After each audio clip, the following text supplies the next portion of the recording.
process. Let's follow the story and hear your baby steps. What was this greatest fear that you're fearing now? You're leaving employment. This employer that looks very lucrative has helped you travel the world, has exposed you. And then you're telling yourself that you, the little girl, you want to step in. What was this big fear? Honestly, let me say this. I had been looking forward to leave employment for a long time. Nice. Because everyone has always said, you know, employment is like being in prison. And because you're only bound, like even you're thinking, okay, you have freedom to express. I was in a leadership position. I had really grown in this company, and I was in a very high position, I would say. And it was very difficult to actually transition, even for myself, because I think in my head, I had been transitioning for about 2 years, I think. So you had created some comfort zone. Yeah, so I had been transitioning, but I was like, no, I'm not ready. Every time I was not ready. I remember I kept telling my husband, every year when we start the year, we're like, this is the year. You know, this is the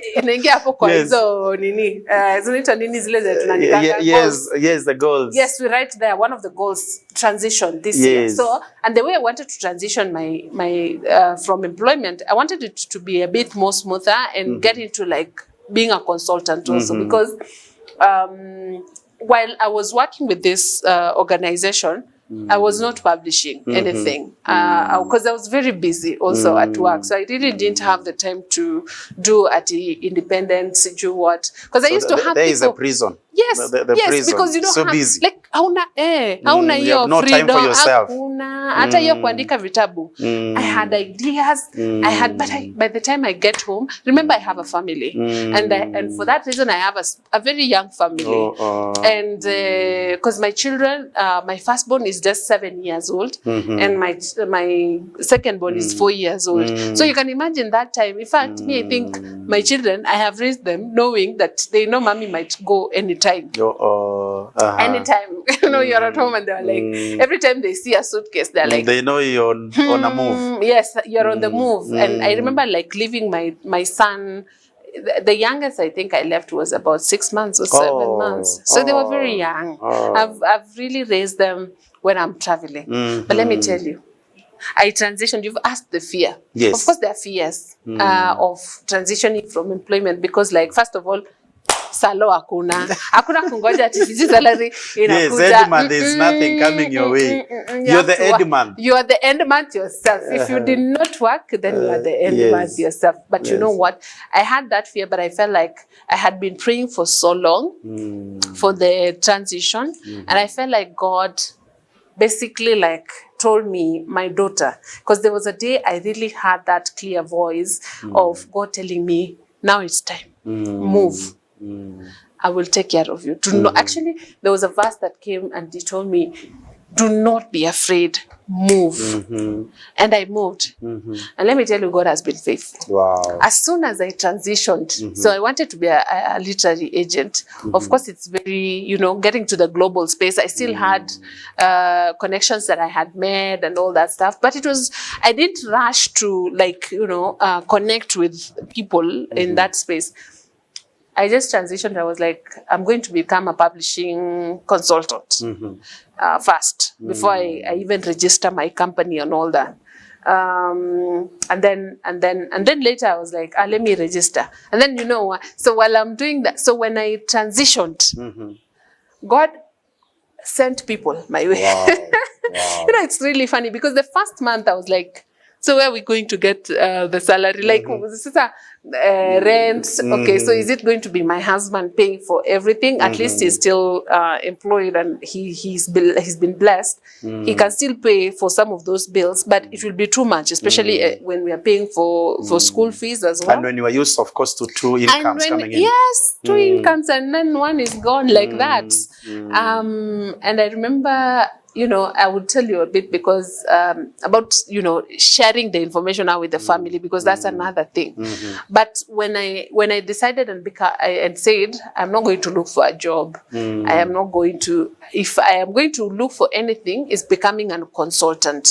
Anyone who's looking for consultant, you know, here is my project, take care of it. Now, when I transited the first month, an author reached out to me. And this is when I knew this was really like evidence that God is part of this story.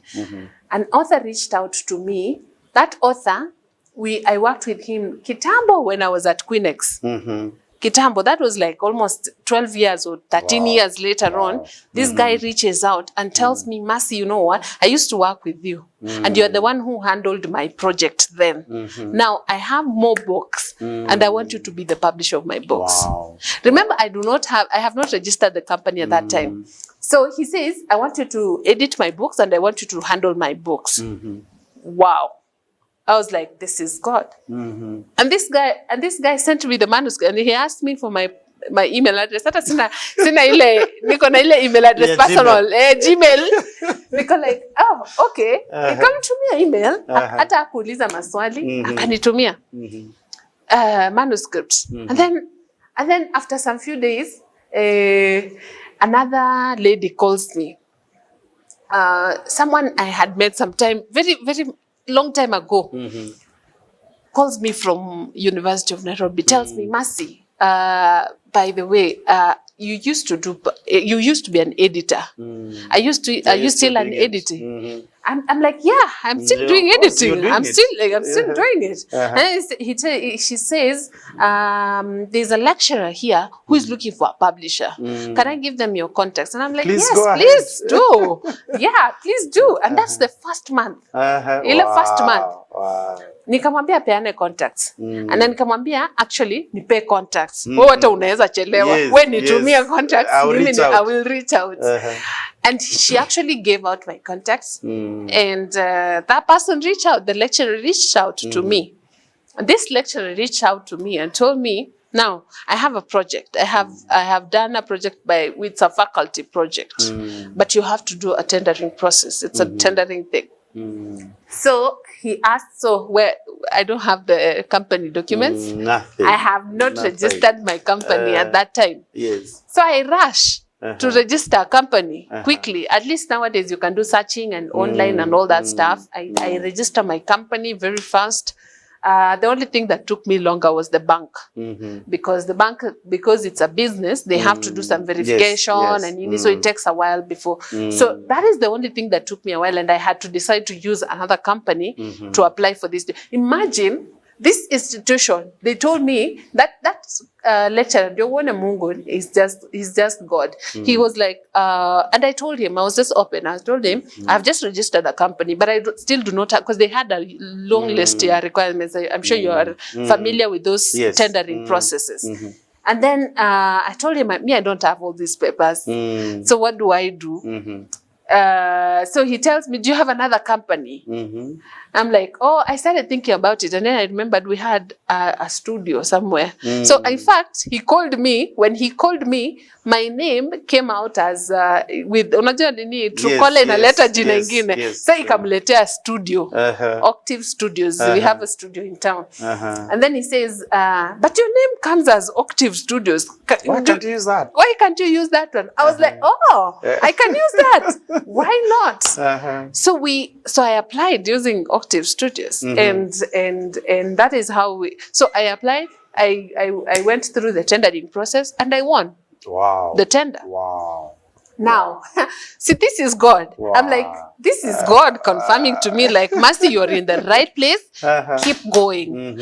And then God has just continued to unfold himself. So now, finally, at least I got my bank sorted with Tai AfroPress. And I started working with, and then the interesting part was last year also, during that time, when I was still transitioning, I felt like it was too much for me. But there's this book fair that happens in Nairobi. The biggest book fair in Nairobi is usually in September, organized by the Kenya Publishers Association. Kenya Publishers Association reaches out to me. Me, and I've told them, I've left employment. That is in 1-2 years after you've left? No. 2 months. Oops. Oh, 2 months. Okay. I'm not even prepared. They reach out to me and they tell me, Mercy, we want you to handle our rights center. Can you think about the rights center? Like, we want to bring this global to Nairobi. Wow. Can you help us organize that that thing? Oh, I'm like, my God. no, this is too early for me. And I'm like, oh, are you talking about I organized for you for next year? Oh, this one. Yeah, this year now. And they were like, no, you're going to do it in September. Oh my God. That was when they reached out. That was in June last year. Godfrey, Bio. Yani, Mungu was like, you're not going to rest. Yes, there's no way you're going to sleep. Yes. No, you are going to be busy. Wow. And let me tell you, I have been busy. Wow. So I started organizing that. Wow. I started reaching out to the global market. And we did the right center. Wow. And it was successful in Nairobi last year. Awesome. And so, and I was like, hey, yeah, this is God. Because, you know, at that point, you know, like you've left employment, but you don't know how everything else will flow. Yes, and that is part of the fear. Wow. But now, you know, God has always told us, do not fear. Do not fear. Something, Master, that you need to pick. This is quite interesting. What are part of, while in employment, what are part of the building blocks that you built that have helped me in your employment at the beginning?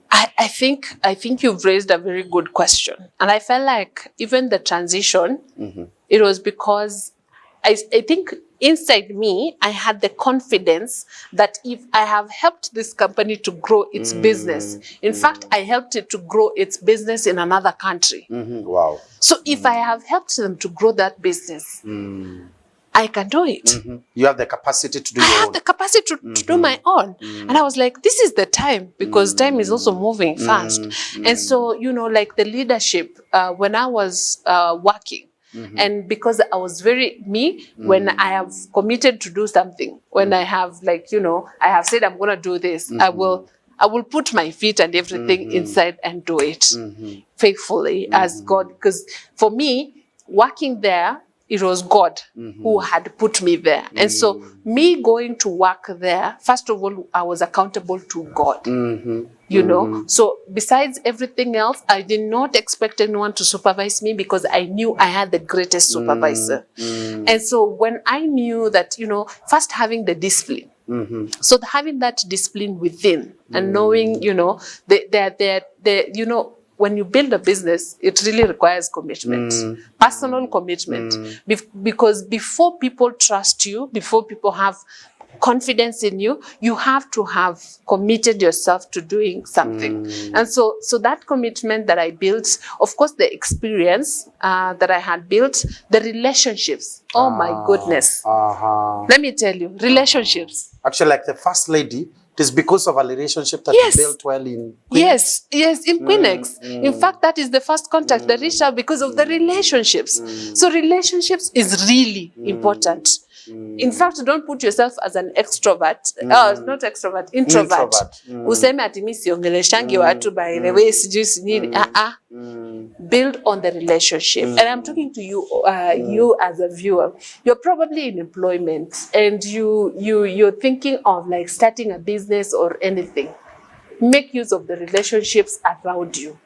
Build on those relationships. Because unajua nini? Simu yangu imejaa most of my contacts. By then niliangalia the other day.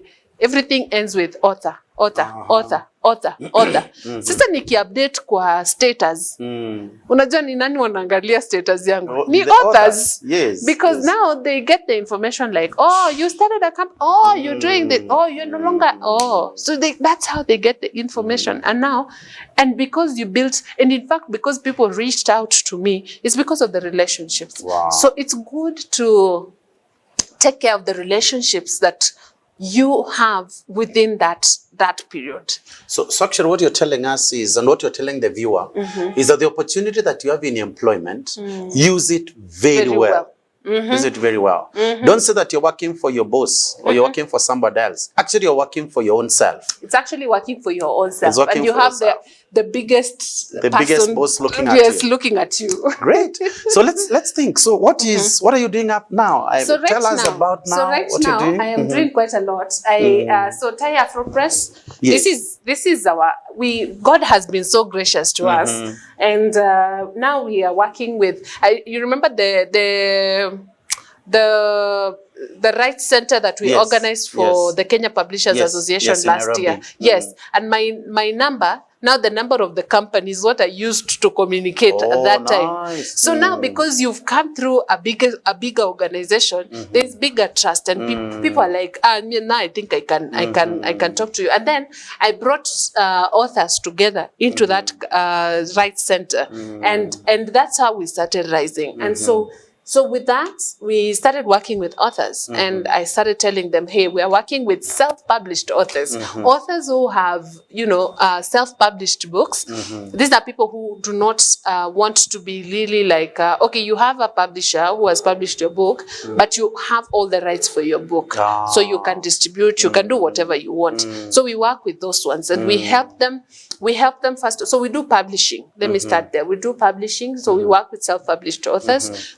We have professional editors with us. We have professional designers who work on very, attractive covers. This is our latest book, by the way. Wow. That we just published, we just launched it about 2 weeks ago by one of our great author there, Elijah. And so we work with different people to package the books into quality, including like from publishing, the editorial stage, to layout, to printing. So we don't have our own press, printing press. I still look for, and I have a big dream of having a print-on-demand press in Nairobi. It will come to pass. I know it will come to pass. So we have partnered with printers. So we help them to print the books. And then, so that is the first stage of publishing. The second stage is marketing and distribution. So in marketing, we work with authors. We can manage their social media accounts, because nowadays, people sell their books online. So we help them to manage their accounts. We help them to do events. Like, we go to bookshops, we organize events with the authors. We do book launches. Also, we help authors to organize book launches. We have, we also do, websites for authors. So we have developers who do websites for authors, very interactive websites for authors. And then we also do broadcast and print media. So we've partnered with specific media houses where we can get authors to such, interviews, and they do interviews and they get to market their books. So that is marketing. And then we also have distribution. So distribution, this is how we package our catalog. And we have about,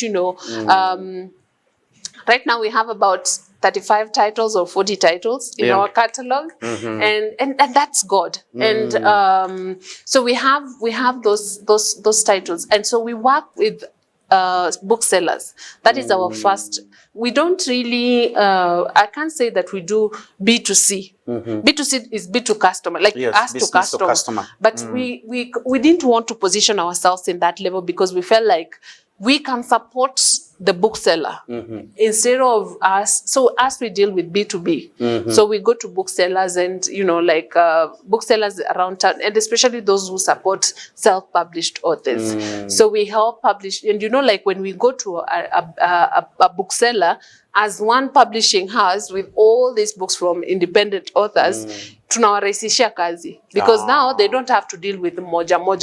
So they just deal with one person, and they stock the books. As we are responsible to delivering the books to bookshops, and they pay us, we pay the author, and beautiful. We do business. Tell me this, Tai, Mercy, that talk to this viewer who has got a book in their mind. They would want to write, they have a story that they would want to package. How would you help that kind of a person? And they want to create it as one of their income revenue stream. You as Tai, how would you help that kind of a person? No, that's a very good question. Now, first of all, if you are aspiring to write books, or if you've written a book, first of all, keep writing. And whatever you have, a lot of authors fear getting their books to publishing, because they've had a lot of discouraging statements. Because I think one of the things that I tell a lot of authors, don't publish your book with like this objective of like, I will get a publisher to publish. No, well, like a mainstream publisher. Mainstream, or rather traditional publishing, is when you submit your manuscript to a publisher to publish for you. So the publisher will take care of all the costs, but they will only pay you royalties.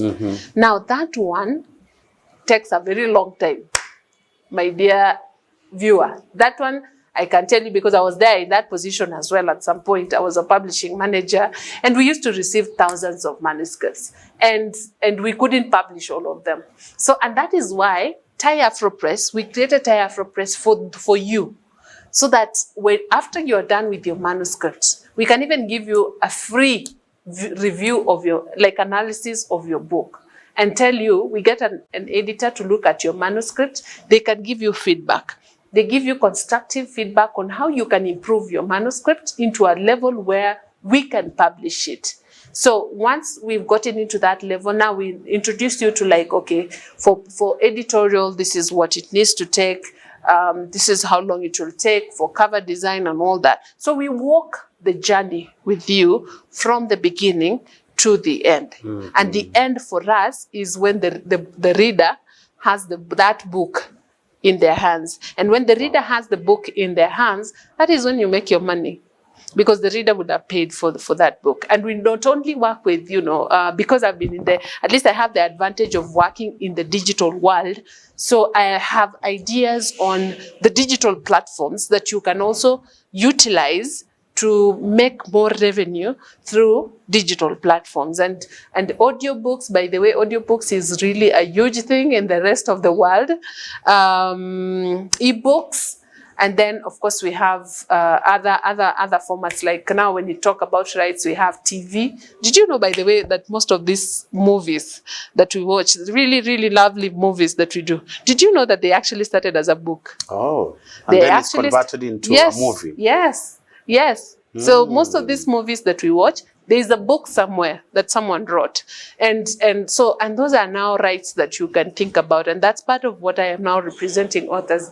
Great books that can be converted into film. In fact, there's an author here. One of my authors is really looking forward to having this book gotten into a film. And we're still going to go for it, So you go that extent? Yes. Wow. We look for people who can actually do. And this one, actually, we have even the script written already. We're just looking for someone who can take it up and turn it into a film. Wow. Yeah. Wow. Hey, what a story. What a story. Thanks, Mercy. Thank you. That's quite inspiring. No, thank you. That's quite motivating. For at least now the self-publishing, the self-published authors. At least your dream is here. Yes, you can actualize your dream finally. Absolutely. You can join Tai. Yes. And that Tai is going to sort you out. Yes. So Mercy, this is a great show, and we're so encouraged by what you guys are doing at Tai AfroPress. What other services in Tai AfroPress that you do that you'd want our viewers to know, that they can come and tap from you? And especially I would put it like, what is your unique value proposition that you're offering out there compared to all the other publishers? Actually, that unique proposition came in, let me just start there, because one of the things that I had been resisting for a long time is this marketing and distribution thing. Because I was like, I'm not a marketer. I want to lock myself somewhere and do editorial. So, and then I received a lot of calls from authors, and they were like, Mercy, we can figure out a way to publish our books. We can even get people to edit our books. But if you want to help us, is to help us market and distribute our books. And so I resisted it. Honestly, I resisted it for a while. I was like, no, that's not me. That's not. And I think God reminded me that, I gave you this opportunity because not for you to do it, but for you to get people, helpers to help you to actually actualize that. And you can your work is just to manage them. And so that is one of the things. And the unique value is giving or offering the solution from what we call end-to-end publishing, from actually the idea to having the idea with the reader. Wow. And one of the things that is actually very important for me to actually mention is we're talking about authors, but we're talking about the people, they aspire to be authors, but they don't know how to get there. They have the idea in their minds. It's just an idea. They do not have a manuscript. They don't like writing. They don't like writing. And even if they like writing, okay, mwenye anapenda kuandika anajua vile anaweza andika, but ule mwenye apendi kuandika kabisa, hiyo class ya composition alikuwa ama insha alikuwa outside, those people, we help them. Or even actually they have not even done so much school. Yes. But they have something that they can say. Yes. So in fact that's a very good one. Those ones we do what we call ghostwriting. Ghostwriting. Now, you know, when we think about ghosts, we get scared. But ghostwriter is basically like you get a person to write your story on your behalf, but this book will be your book. Wow. Let's say as Godfrey, you have an idea in your mind and you're thinking, you have a story to tell, but you just don't have the words and even sometimes the time. Because I've gotten a lot of entrepreneurs who they have the idea, they want to publish the book, but they do not know how to go about it. So what we offer is what we call ghostwriting. So we get you a person to actually write the story down for you. So you just give us prompts and, you know, ideas. Of course, you have to guide us so that we publish something that is truly your story, that is authentic. So we you know, they get to interview you. That is the editor. They get to interview you. Sometimes you'll have to send them like you record yourself and you send them the audio. They listen and then they write the book. And then there is something nowadays, you know, that has come, technology. You know, technology is moving really fast. And AI is here with us. And it is, by the way, here to stay. And, you know, like there's an article that has just been released recently that, you know, AI is going to take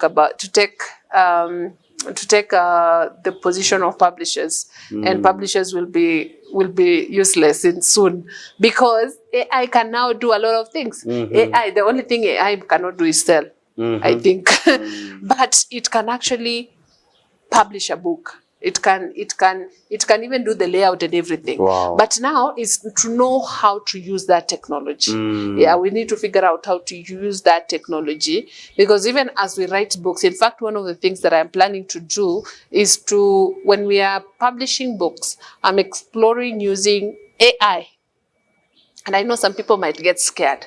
AI is here with us, but we still have to have human beings and using AI to do editorial, because there's some editorial, there are premium packages that you can use to actually do editorial. I still have to go through it myself, but you know, AI will reduce my work, and especially if I've prompted it with specifics that I need. So yeah, so we do ghostwriting, and I'm looking forward to, so if you have an idea and you're thinking of writing and you say, oh, not writing, you don't want to write, we will take care of you. Actually, what you're saying is that I'm thinking that, and I'm sure that we have pastors who are watching us, they preach 52 Sundays in a year, and they preach sermons, or even some even preach more than 52 Sundays in a year. Is it possible that if somebody gives you their sermons, either written sermons or probably they recorded with their phone or something, are you able to convert that into a book? Yes, we can. Wow. We can convert that into a book. The only thing that we need to make sure we do is to make sure that we are unique. Because I also don't want to fill the market with duplicate content. And that's part of what I'm advising my authors. You know, when you bring me books, make sure that you have a unique niche. Something that will be known about you as a pastor. You know, if you're preaching about, you know, grace, can we talk about grace? And can you make sure you package everything about grace in that, you know, in that series. And we can convert that into a book. Yeah, yeah. Kenya, of course, this is not verified information, but it has been said that you're naturally not very good readers. So how are you helping the non-reading community, so that you not have so many books in the shelves, but there is really no one who is reading them. I think one of the things I would, the funny part is that I don't think I call myself as a really a good reader of books. That's ironic because I am a publisher. But it's for me, I actually listen to books. I noticed that I can listen to books, and because of the different applications that we have nowadays, you can even record yourselves and you can even listen from using your own voice. So I can listen. So there are different ways that you can go about it. Just the same way you would listen to a radio, you can listen to an interesting story. And okay, so let's go back to these books. One of the things that we are trying to do also is, because when I think a few years ago, and we did a survey, some sort of a study, just to find out why do people in Kenya not reading? And one of the things that we noticed is that the cost of the books are a bit expensive. So they are inaccessible. They cannot be able to, access the books because the prices they're competing with the food. So they would rather buy the food and not the book. But we also it's been encouraging because when I visit some of the bookshops and also book fairs, you see there are people who are really enthusiastic about reading. And what part of the things that will help these people who are they don't like reading is to package them in smaller pieces. Unajua kama kitabu kama hii ya Shi, unajua hii ni kitabu mzuri because usiende na mtu unamuintimidate with a very big novel.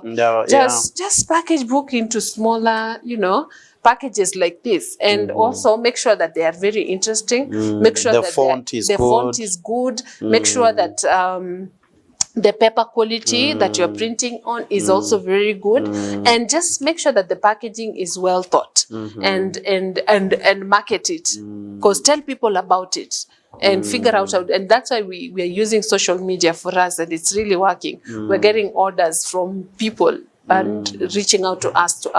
And one of the ways that we do also is sometimes we also read, we give people like snippets of what the book is about. So we can read even like a particular page that we feel like is interesting and turn it and make it more interesting and talk about it more. And that way you get more people now reading.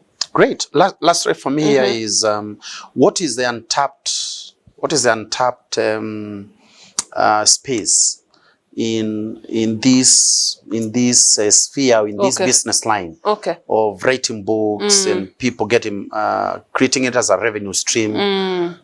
What is that untapped business that you see? And second on it is what is it that you see in the future for this space? Okay, I think one of the things that is untapped, because I think about 2 weeks ago I was at University of Nairobi again, and I visited the library, the bookshop there, and we had a really good conversation with that lady. Then she was like, you know what, Mercy, I'm not going to take your books today because I feel like our market is looking for this. And that's very good information, because for authors who are writing books, now if you talk about, there was one market that has been left out. This is the technical area. Now, when you think about TVET, for example, do you know TVET books were using books from uko nje? Oh. Yeah. And now, like machinery work. Yes, machinery work, and plumbing. Even plumbing, plating hair. Now, tell me, hata tukiongelea tu plating hair. You know, at least nowadays people are doing content online, and I'm like, we can even package some of these things into like content, real content. And you know, like making hair, African hair is very unique. Hata vile inakatwa na nini. Do we have people who can write books on those? That somebody, these are the steps of shaving somebody. Shaving, these are the steps if you want to do, nails, you want to do, hair. Come to think of it. Yes, because now we're using books from America or from Europe for TVET, and their hair is different. And we have our own hair here. We can write books on those, and you can sell those books to universities. Imagine that book getting, listed for reference as in the technical. And it doesn't have to be something very technical, not just the usual things that we do. At least we have the cookbooks. Actually, even fictions, you know, I'm just thinking as you talk, that who has documented how people would graze animals. Yes, exactly. And I mean, as generations are going by, is that, I mean, there are no more grazing lands. No, actually, it is a very good story to tell my children. Exactly. How we were grazing cows. Exactly. Oh, and nice. no one is writing things about those. Oh, nice. So now that is an untapped area. And also, like, I'm telling Gen Zs, and even like now you talk, I think earlier you asked me a question about like those who are not learned and or their education is low and they want to write something. You know me, I'm telling Kwanza Saizi, I'm waiting for a book in Sheng. I want to publish a book in Sheng soon. Because there's a market for that. Yes. Yeah. And of course that's language has transitioned in several ways. But if people will buy the book because it's been written in Sheng and they would actually put a book in front of them, why don't you let them? Wow. And especially if you're going to teach them something through Sheng and you want to teach them a certain point, to drive a certain point home. Andika tu, wape. Yeah. So our viewer, you will not say that you're not writing a book because it doesn't have an audience. Yes. There you have a platform, a huge one. Yeah. Many opportunities, unlimited. It is your day to take time with Tai AfroPress, and they'll be there to sort you. This is the builder's table. As we bring this to a close, Mercy, yes. What do you want to tell our viewer? What do you want to tell the business people out there? That there is so much hopelessness that has been being spread out for business people, that business is not working, things are not moving. There is all this pressure from everywhere. People are feeling that we need to shut down. We need to move to different countries. Your business is moving, it's thriving. What do you want to tell that business person? And what do you want to tell this person who want to start? Well, first of all, you know, I'm still a young entrepreneur, but and I thank God because my publishing house is thriving, and I'm actually going to Italy in the next like 2 weeks to represent some of these authors, the children authors in Italy, in the publishing, in a book fair there, the biggest children book fair there. And one of the things that I can say so far, I think, advice is stay true. Stay true to yourself. Be committed. And yes, despite the noises in the market and all that, I think, in fact, maybe the number one thing that I would say, trust God. Trust God and trust the process. And ask God to help you to guide your steps. And while you put, you know, whatever, do not kill your dreams. The dreams that you have in your mind, write them down. I think Bishop used to tell us a lot of time, write your, you know, those dreams down, because, and even the Bible encourages to write them down, write those ideas down. So write them down and get people around you, talk to people. You cannot do it on your own. You know, that's something that I really learned. It took me a while before I actually got to employ people. And God told me, you cannot do this on your own. You need other people. So you need other people to walk the journey with you. You might make mistakes. I have made mistakes at Tai AfroPress. But we make mistakes today, we rise up and we move. You know, thrive in those mistakes and get moving and get going. Wow, great. I'm sure that our viewers have heard. It's quite inspiring.